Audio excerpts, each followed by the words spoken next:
Hey, this is Anney and Samantha. And welcome to Stuff Mom Never Told You, a production of iHeartRadio.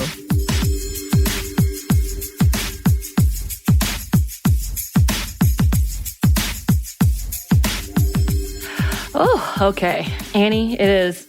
We're going to timestamp this because, as per usual, and as what we've seen, nothing makes sense and everything is out of time frame. That's what I feel like.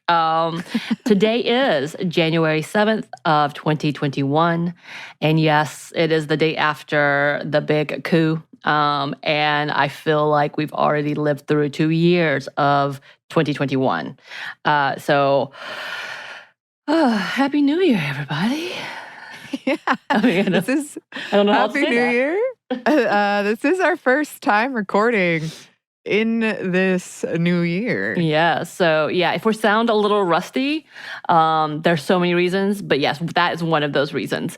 But, Anney, I have a question for you. I'm going to start off the question. Oh, the first question of the year. What is it? So, even though this hasn't been our first release, did your family teach you a lot about politics, and were they really involved in them? Yes and yes. Yes and yes. Tell me about that.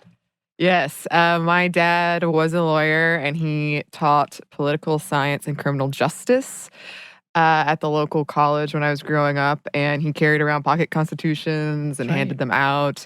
He had the worst, arguing with him as a child when you were in trouble was the worst, because he would say, ignorance is not defensible under the law. He'd give you all these, you couldn't win in those. But also very, my family was very liberal. And in fact, because of that, I was involved in a protest when I was 14, I think. I was in middle school. And I would get involved in these various things because that was such a big threat in our family. And it was one of the few things where we could talk, our whole family could talk and not get outraged. That changed later. but at the time, because of my older brother and my dad really didn't get along in a lot of things, but they really shared that love of politics and talking about politics and getting involved and going to these events and things like that. And, in a small conservative town, we kind of had a reputation of being the weird liberal. Yeah, that's really unexpected, especially, you're in a very southern, very mountains area of Georgia town. So, your area and where I grew up are very red. They would never been close to going anywhere tinging purple. Yeah, I do think, because I grew up in Dahlonega, and Dahlonega is a college town. It is a military college. Right. But because of that, there were more, perhaps than where you were, Samantha. Right. There were more pockets of blue, but still very, very, very red.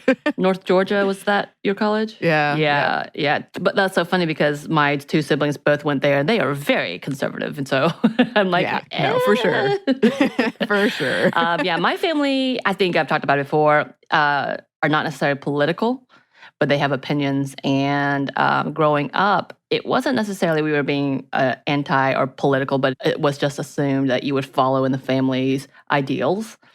And the main issue, besides the economics of it all, which meant less taxes, but of course more tax breaks for the rich, but we don't talk about that.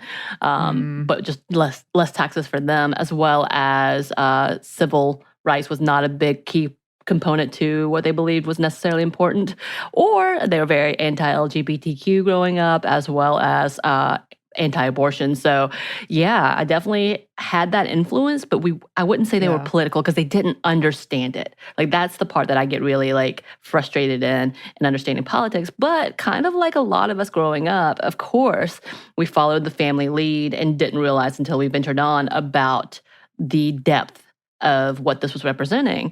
But that's a whole different conversation we've had plenty of times, I know, especially recently. But today, that's not exactly what we're talking about, but it does kind of border So we are talking about Speaker of the House, Nancy Pelosi. And the reason I wanted to talk a little bit about our family background, if you dig into her past and dig into who she was, she grew up in a very, very politically minded family. And so it's kind of interesting to see where your backgrounds are. Like for me, politics was never entered into the scope of careers for me. But you've talked about, you thought about it. I did think about it, and I foolishly now, I look back, I thought, well, I did some bad, like I smoked weed that one time. They'll never elect me. But you know what? That was like her level of standards for Nancy Pelosi. That's kind of that, yeah, you need to be that squeaky clean to serve. Yeah. And now I mean, all that's gone out the window. And yeah, we don't want to talk about the criminalization of some silly things, but there are definitely criminalization of things that were like, how did you get into politics? How are you allowed to do this? So that's a whole different conversation. But so by the way, we did decide to do this episode after it was announced that Speaker Pelosi would be back in her position and back elected into that position. And we're like, you know what? Let's do a quick rundown of who she is and kind of just got to get a background on her because I don't think we've done that before. And as we were preparing and as we are getting this done, just so you know, like I said, today is 1/7. So yesterday was January 6th and the coup had happened and my mind is fried. I don't know about you, Annie, but my brain is beyond fried. I put up a little GIF about how I was entering January 7th, like the kid who's being dragged by the carousel. That's exactly how I feel. But, and to be fair, just doing all this research, even though it was on point, it just still felt very disconnected. And I was very much glued to the Electoral College process. And I'm fried because, of course, they didn't end till like, 3 a.m.? And then I was also trying to do the rest of this. And I'm like, oh, yeah, this is going to make complete sense. So apologies if this sounds a little disconnected because again, my mind is fried and I know most of probably you listeners as well as Annie yourself feeling already emotionally exhausted from 2021. I think I texted you and I was like, okay, our Hello 2021 already is outdated. There that is. Well, we even went out of our way to not predict anything seriously and still missed the mark. We're amazing. But yeah, so again, we were talking about Nancy Pelosi. So let's get started. So who is Nancy Pelosi? Yes, and also before I start answering your question, this is not an endorsement or anything like that. I just want to put that out there. I think it's probably pretty clear, but we're just talking about her and her career and that kind of thing. If nothing else. Because I know she can be a very, people have strong opinions. Right. People have very strong opinions. As in fact, my partner was like, you better say everything. And I was like, I don't know what you're talking about, but yes, this is not an endorsement. No. But she cannot be denied in making history. She has made some significant impacts in our culture, and whatever it may be, we definitely want to acknowledge that as well as talk about why that's important. Yes, so with that said, let's start with her childhood. So Nancy Pelosi is the youngest of 6 children, and she's the only girl, born on March 26th, 1940. She is the daughter of a Baltimore mayor, Thomas J. D'Alessandro Jr., who was one of the first Italian-American mayors in Maryland and also served on the House of Representatives, and Annunziata Nancy D'Alessandro, who was an Italian immigrant known quite well in her efforts as the First Lady to her husband. In her obituary, many people talked of her support for her neighborhood and being hands-on with her family and her husband.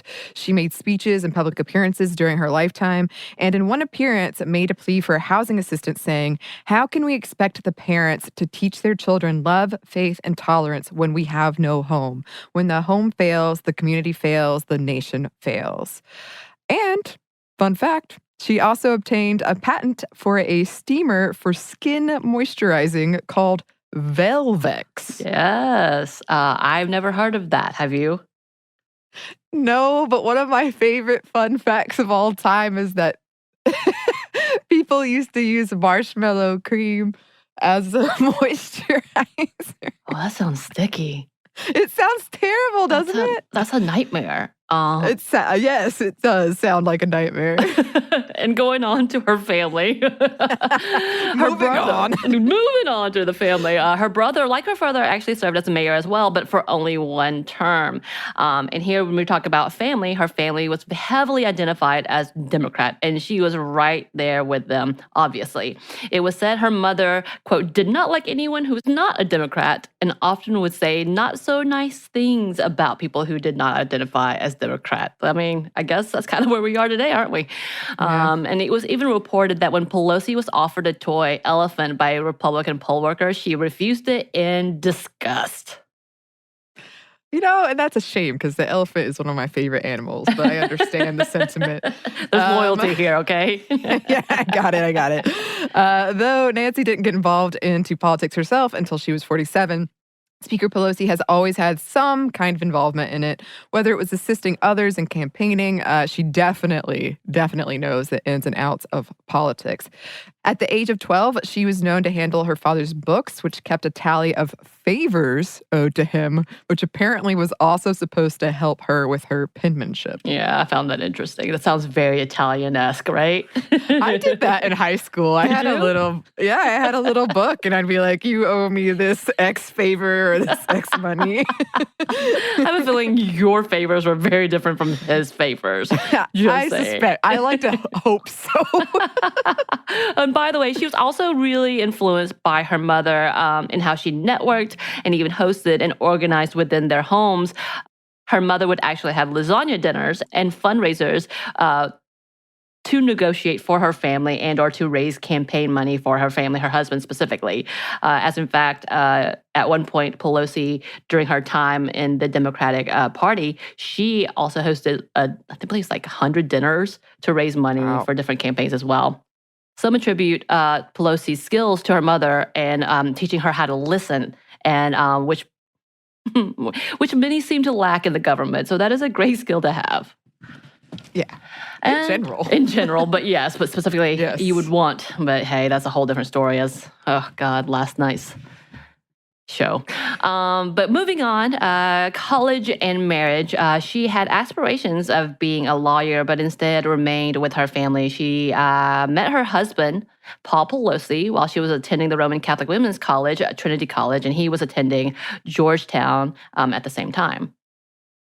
She and Paul had 5 children: Nancy, Corinne, Christine, Jacqueline, Paul, and Alexandra, which she all had within 6 years. Yeah. And she is a grandmother of 9. And a lot of people attribute her organization and ability to juggle priorities to her abilities as a mother of 5, whose children would talk of her using negotiation and discipline and even competition. We would hope friendly competition. That's what the daughter seems to be implying. But, I'm like, that doesn't always sound great, but okay. Yeah. I mean, I was very competitive with my siblings. I don't know. Was it healthy? I don't know. Okay, I think about it to this day. That makes sense. So she and her husband actually moved to San Francisco after a small stint in Manhattan, where Paul currently owns a real estate and consulting firm, Financial Leasing Services, Inc., which makes a lot of money, where she lived and stayed home to raise her children as well as be supportive of Paul during his businesses. But she still continued in her political involvement, where it was whether it was through fundraising or with the DNC or even just advising people or even attending things with her parents and or brother. And so this sort of brings us to the beginning of her career. Though she was already involved with the Democratic Party, it wasn't until 1976 that she used her connections and networking to help California Governor Jerry Brown in his bid for the presidency. She was a big influence for him for the Maryland primaries, which he attributed to her. However, he did end up losing to Jimmy Carter. It's true. So she continued on her rise as she was in the California Democratic Party and taking on the role as a chairwoman. And eventually she even won a seat in Congress in 1988. She did not run for office until after her last child finished high school. And according to reports, California Representative Sala Burton requested on her deathbed for her to run and fill her seat. So that's pretty significant, right? That's like, what? Okay. Okay, I guess I have to. And by the way, she has won 17 terms as a representative. Wow. She was quickly known as an advocate for human rights, specifically when it concerned China relations and for the LGBTQ plus community. As she was beginning her political career, her community was impacted a lot by the AIDS epidemic, and she fought to get more government funding for AIDS and HIV research during that time. And actually, she, when it came to the China relations, because of so many human rights violations that were occurring at the time, she was absolutely opposed in trading and having any kind of deals with them. And during her stint with Bill Clinton, she was one of the few that opposed his international deals in order to do trading and all of that. So it's pretty interesting to see where she was at. She did talk about the fact that because her community was also heavily populated by the Chinese immigrants, she wanted to represent for their interests in the violations that were happening in that country. Yeah, that is interesting to sort of to see the evolution of all of that. And we do have a lot more to talk about here. But first, we're going to pause for a quick break for a word from our sponsor.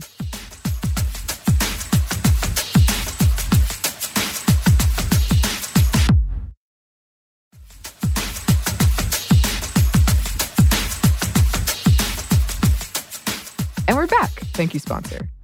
So, yeah, coming back in her time in the government, she's had many firsts under her belt. First female minority whip, first female to lead a congressional party, and of course, the first and only female Speaker of the House. She was nominated in 2001 as the minority whip, which made her the first, again, minority whip, though there had been several female chief deputy whips before her, including Maxine Waters in 1999. And by the way, Speaker Pelosi is the only female to have held that position. In 2003, Representative Pelosi was elected as the leader of the Democratic caucus. And yes, once again, the only female to hold that position. And Speaker of the House in 2007, and then reelected. She was reelected in 2019, and she just won her third term this year. And by the way, she is actually the one that conceded to having terms for that position. They were not happy when she got that position. And so she, as a way of negotiating and compromising, she agreed to term limits. So I thought that was interesting. And though I'm sure you already know, we're just going to give you a quick run through of the responsibilities of Speaker of the House. So the Speaker of the House is the forefront and authoritative spokesperson for the House majority. They oversee House committees and provide structure for debates with the House Rules Committee. They also navigate and provide structure for House debate and make sure to follow procedures with accordance to the rules and regulations of the House. And they also oversee everything from accounting to procurement for the House. And they are also second in line for the presidency after the vice president. Throughout her career, Pelosi was given many titles, including Prehistoric Democrat, Latte Democrat, and the San Francisco Democrat. Her opponents said that she was a rich politician who supposedly spoke for the poor and that her agendas were too liberal and leftist. Right. As in fact, the latte concept is you have a lot of money, but you were like, which I had to look this up. I was like, what? What's a latte Democrat? I absolutely knew what that meant. I knew it. And this kind of happened semi-recently with kale. Someone a That's kale a different Democrat? conversation.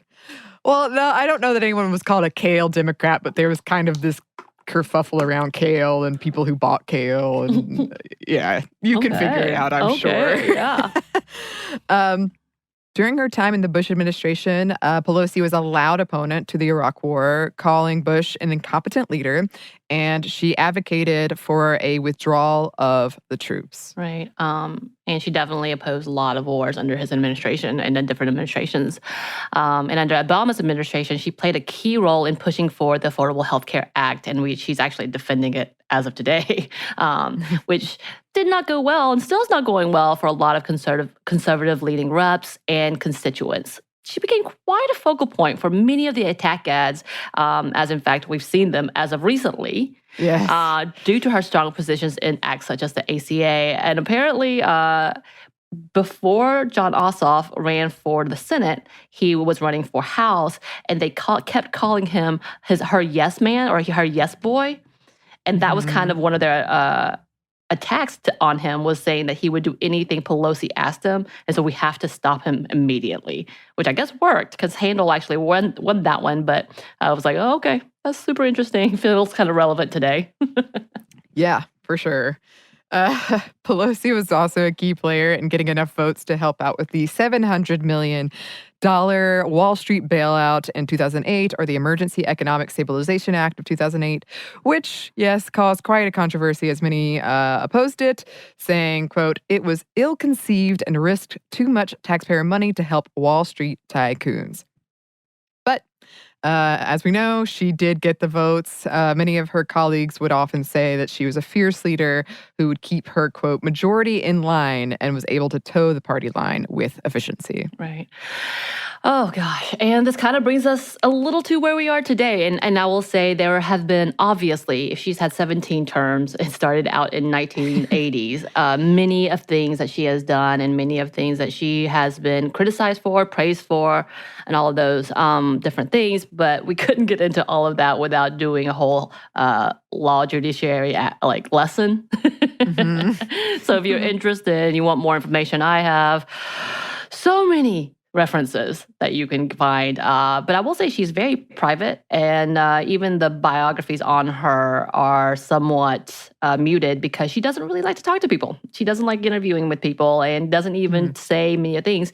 And she's absolutely kind of that wasp that she will not say even too many controversial things, and will say things like, I don't want to reflect on that. I don't want to talk about that. That's past and gone. So she's a very private, I guess, very socially conscious woman. I don't know. I feel that's very waspy 1950s kind of 1970s kind of attitude. Maybe not. I don't know. Maybe I'm just really loud and obnoxious. Who knows? But yeah, both could be true. Yes. But as of recent years, to say the least, Speaker Pelosi has become quite a figurehead in politics today, obviously. She's been everything from a meme to a fashion icon, her orange coat and the heels. I love that coat, I'm not going to lie. And though once seen as an ultra-liberal by some, maybe now considered more moderate-leaning, as she's been more likely to negotiate in order to pass certain bills, which kind of happens when you have a different party leading the Senate and the presidential office.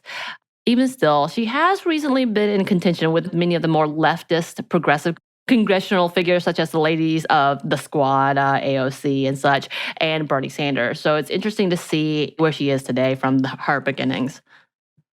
Yeah, and I mean, that's kind of a reflection on where society is moving to, right? Like when she was first starting out, she was a liberal, she was too leftist, and now people are like, well, you're not leftist enough. Right. And it's just this progression, for sure. It's a progression. She has made quite an impression as she continues to push against the extremes of the current administration, even causing a stalemate, which became a 35-day government shutdown over demands for the funding of the U.S.-Mexico border wall. But eventually she did give in to allow for an allocation of $1.375 billion. The negotiations to approve the funding did bring a divide between her and the Squad, but they quickly regrouped when attacked by the president. Right. You know, nothing like a chauvinist, misogynist who bring you together, right? I guess. I don't know. No? Okay. So she has been in opposition towards the current administration, whether it was to oppose the dismissal of DACA or the Dreamers program, or finally conceding to impeachment hearings against Donald Trump. Though many had felt there were plenty of allegations to start impeachment proceedings, it wasn't until reports that Trump withheld military aid from Ukraine in order to have them investigate Joe Biden's son that proceedings began in September 2019 and was impeached in December 2019. And of course, was acquitted by the Senate in 2020, though she had tried to delay sending the article for an attempt to reach a fair consideration from the Senate, but that obviously did not work. No. So as you might imagine, to say the least. President Trump is not a fan of, does he call it Crazy Nancy? The many exchanges between them have been pretty open, public, whether it was Trump name-calling or the infamous ripping of the speech and the sarcastic clap, which has become an iconic gif and gift to all of us. Oh, I love that image so much. I won't lie, that kind of gave me life a little bit. I was like, yeah, okay. I dig this. I live for the day when I can clap like that in somebody's face. Yeah, especially the leader of the world. You're like, or leader of a country. You're like, great, thanks. So we did want to look into some of the things that are happening now, but first we're going to pause for one more quick break for a word from our sponsor.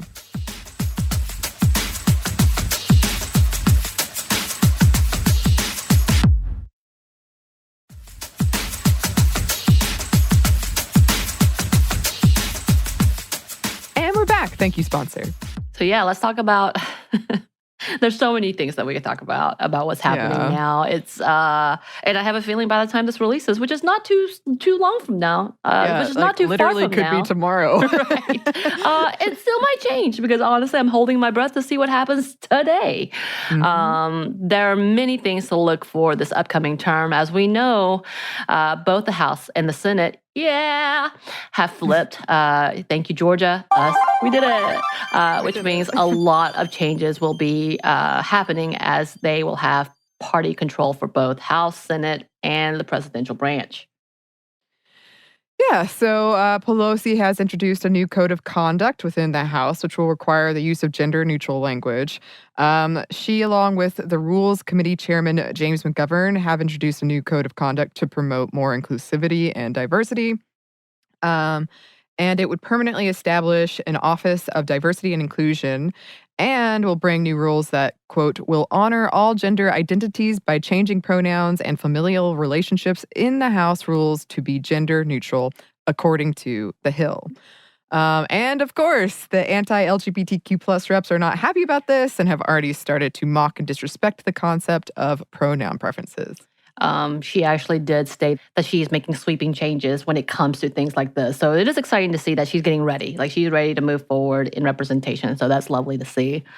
And of course, with the most recent stimulus package, there was a lot of negotiations and compromise. But as the country takes a turn and tries to find the balance in the economy as well as the healthcare industry, whether we're talking about vaccine access, healthcare access, and overall pandemic procedures, there's going to be a massive overhaul to the system. We already know President-elect Biden has already made conversations about this, and Speaker Pelosi has been an adamant supporter in giving more relief. So we'll see what happens with that.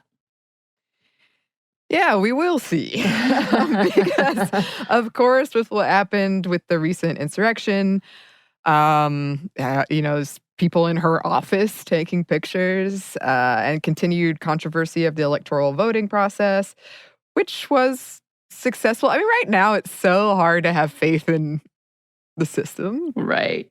But, it was voted and counted and accepted as of last night with all of the contention that happened.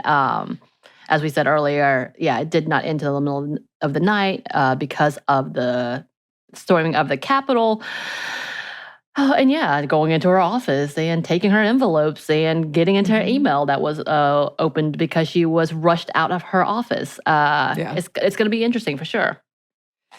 Yeah. So we're holding our breath. I'm actually going to start the new year. I've given up already on 2021. But I'm going to start it after Inauguration Day and try to restart. It was very funny because I was like, you know what? I'm going to drink less in 2021. And then that happened. I was like, where's my box of wine? I think everybody was like, well, dry January is now out the window. Thank you very much. Damn it. So January 21st, the day after, we'll see. We'll see. We're holding our breaths. And we're hoping that something can be done to contain the current backlash of the continued conspiracy theories that are being propagated and all of that. Right now it's a conversation of whether or not we'll see the 25th Amendment enacted. And I think there's a whole conversation about people have plans, and I love seeing this, which is why I cannot get off Twitter to save my life, because I feel like this is where I get my news, between talking about enacting the 25th Amendment and then impeaching him and then making sure he doesn't run for office again, and then, of course, bringing criminal charges. Yeah. But hey, We'll I see. don't know. I know that Pelosi, Speaker Pelosi, has already kind of backed down a couple of times, stating they would just wanted to move on with it. And it does feel like a cop-out. But again, I guess it's a bit different being the leader as she is. So,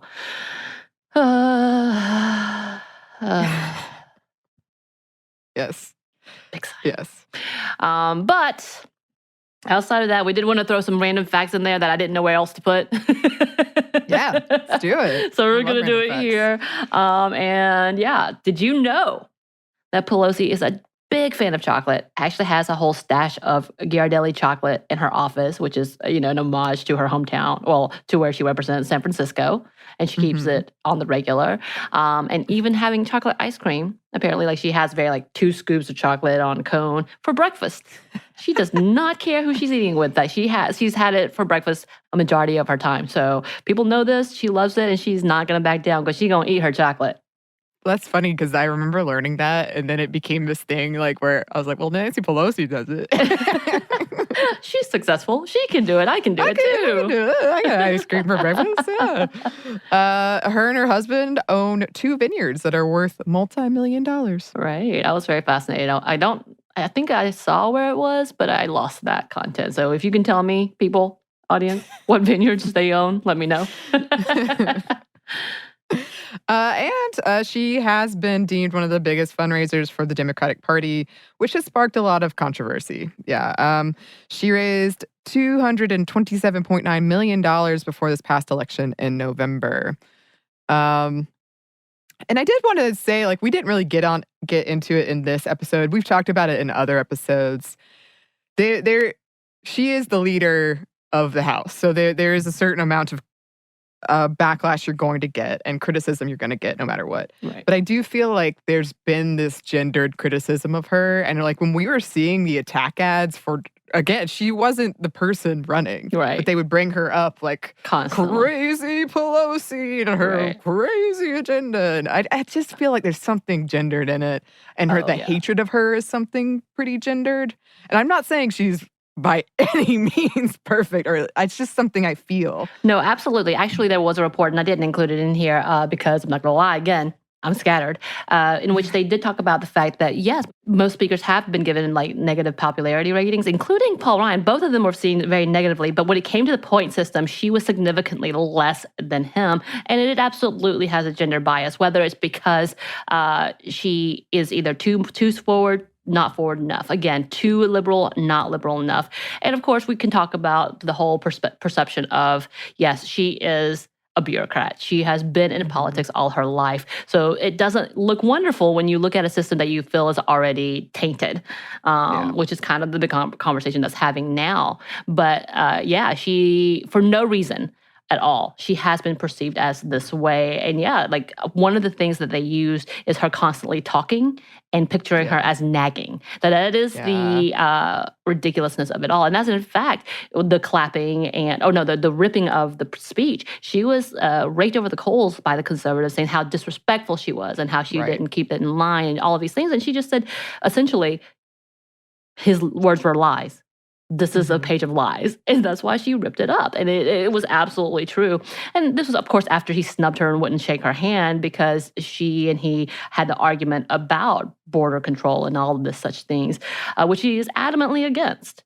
So I think it's definitely one of those things, as well as the fact that as we've seen the level of taxes that have happened within this administration, that everything they do seems so mild in comparison to how extreme the other side is going, including bringing up lies, absolute lies, and willing to do it in front of their parties and during a process of political tradition, I guess is the best way to put it, in the Constitution, and taking that apart. They're willing to do that. They're willing to bring in people to lie for them. They're willing to have calls telling them, do this for me, even though it doesn't reflect the truth. And instead of outright going after them, they're trying to play polite games. And that is infuriating. As in fact, yesterday, none of them truly called out what has been happening and what is going on and putting responsibility where it needs to be. It's definitely frustrating to see that. So there are all of these things, but she's not the only one. But because she is a leader, she's being pointed out and raked over the coals even harder. And she's not only being attacked by the left, but the right. Oh no, she's not only being attacked by the right, but some by the left. And rightly so, because when you want to see change and you don't see people following that line, and again, her big talent apparently is towing that line, is keeping people in check. And that could be infuriating. And it is honest.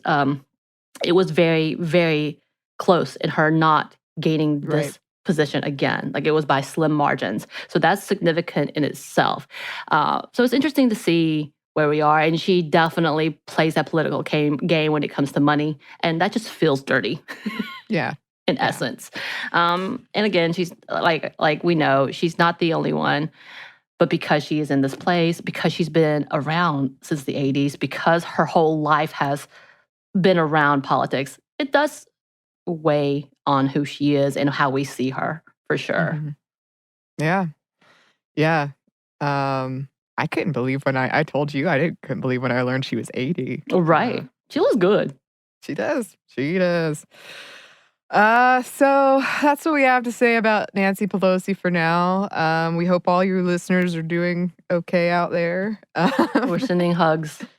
Yes, virtual safe hugs.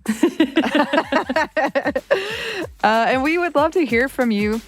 Our email is stuffmediamomstuff@iheartmedia.com.